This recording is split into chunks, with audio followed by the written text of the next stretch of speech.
Yo, remember back on the bully when cats used to harmonize like... Good evening, everyone. I'm so glad to be here. My name is Joya Starks, and I'm here on behalf of the U.S. Embassy for an evening with Thembisa. She is the author of the Entertainment Industry Guide, Put Your Dreams First, Handle Your Entertainment Business. She is also the copy director for BET Networks' Creative Series Division.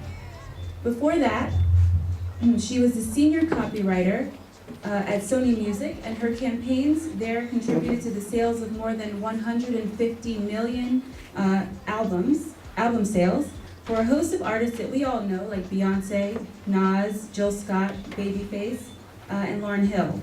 So I'm sure that you're going to hear a lot from Thembisa about the entertainment industry and how you can take your career and your craft to the next level. It's a great weekend to be here, so I'm going to be doing a little bit of everything. The Food and Rum Festival and fish fry, oysters. I'm getting it in. I'm going to live road. Yes. I already had the flying fish sandwich, which was outstanding. Should you choose to work in entertainment, and anywhere really, as you matriculate within your career, you'll find that women of integrity are increasingly difficult to find. Don't be daunted by this. Keep searching for these sisters because they will inspire and sustain you along every step of your journey. In Ebony, you have a rare champion, and in Ebony, I have a jewel of a sister friend.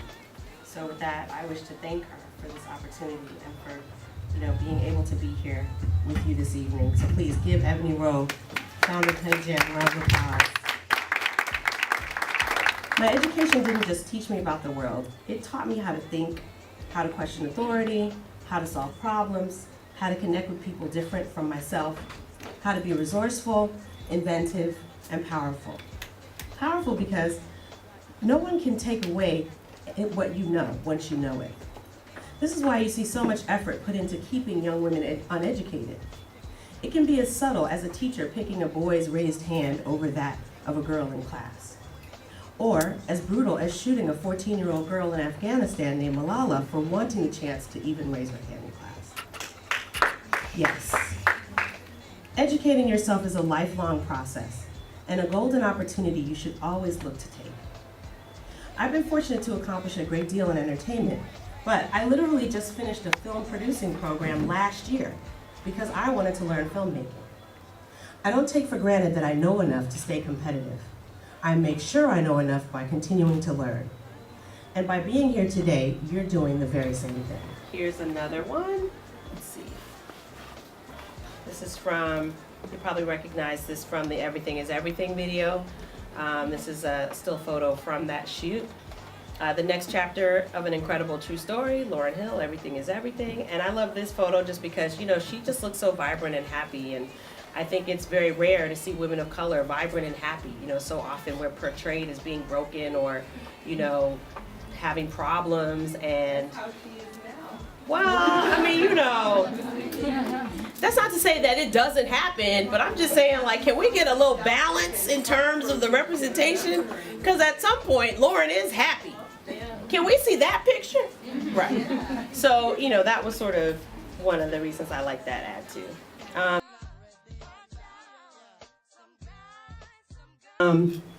So I wanted to share something that was really fun and fresh, something I would definitely say was a career highlight for me. And that was getting the opportunity, because as you know, Jamie is also a musician, to co-write a little ditty with him for one of the promos. We took the melody from the hit record that he had at the time, which was Blame It, but because of the lyrical content, we didn't really feel it was appropriate to use those lyrics or that track.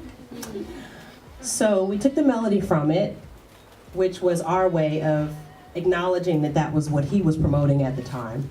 But then we put our own lyrics to it that I wrote with him, and between his melody and my lyrics, we created a nice little song about these So humans. one of the great things about Thembisa is just how much she knows about so many different facets of the industry.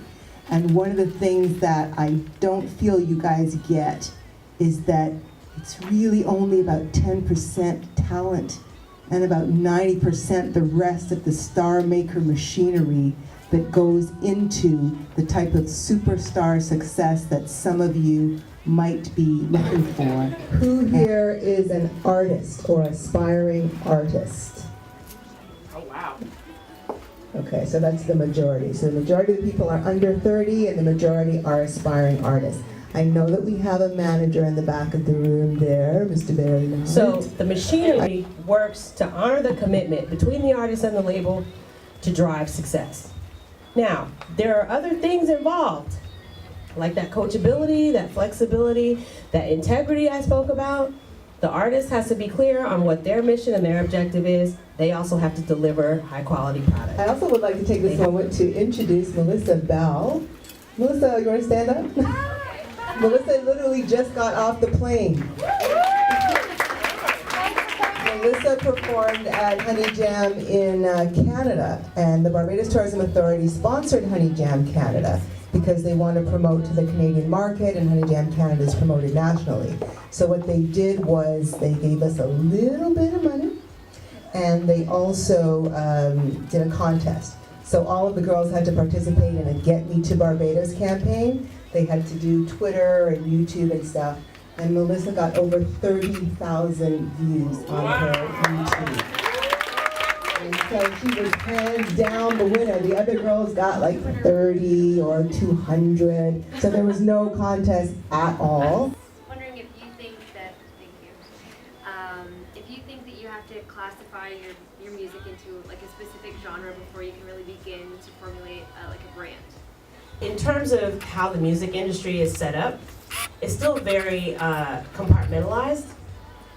The good news is that more people are discovering more music through more ways, so some of those descriptors don't always resonate with people, and they're gonna just go with what they discovered that they like. The first one is, I noticed the first part of your presentation was geared towards marketing and the importance of marketing, which came right loud and clear, even more than I thought it was before. Now, how similar is that marketing approach to marketing a hard product? When you say marketing a hard product versus marketing, to me, it's all under one umbrella, LA. So basically, you have the brand, which now is almost synonymous with the artist. You definitely, can attain American appeal and American, fandom and all of that, but do not ignore the rest of the planet because it's 60% of the music market today.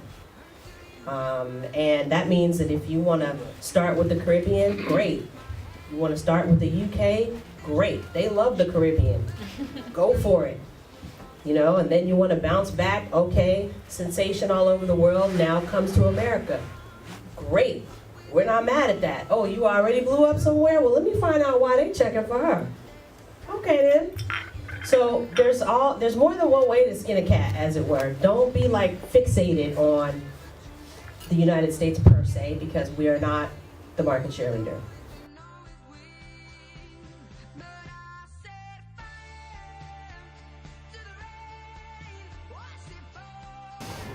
Yes, ma'am. I wanted to know, how do you approach branding yourself, like building that? Branding as a concept is a science that works no matter what you're branding or what you're selling. But one of the things that I would encourage you to read is by a gentleman named Malcolm Gladwell. It's called The Tipping Point.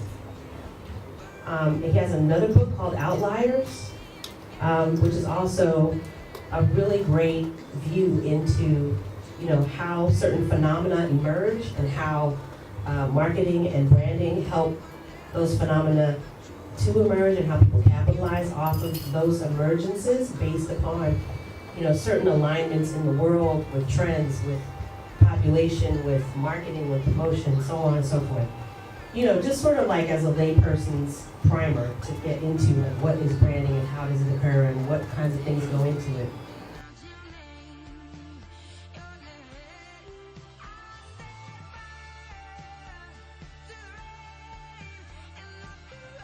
Hey guys, I'm Carmenai and I'm just gonna tell you that I spent a night last night with Thembisa Mshaka. It was a different kind of workshop for me. Obviously it was a Honey Jam sponsored workshop, yeah. It was a different kind of workshop for me because usually we are always talking about how to get into the music industry as an artist, as a singer, as a songwriter. But Thembisa actually got into the music industry through magazine covers. She was a rap editor, etc. And it was just like a different take on what you can do. It just goes to show you that the entertainment industry is so much larger than you could possibly imagine, and that you can get in through any avenue. Yeah, you sing now, but that doesn't necessarily mean that that's what you're going to be doing for the rest of your life, or even that that is your calling, because you may be a songwriter, or you may be an editor, or you may just be the A&R that can pick out a star when they walk into a room. So, thank you Honey Jam for my wonderful workshop with Thembisa Mshaka.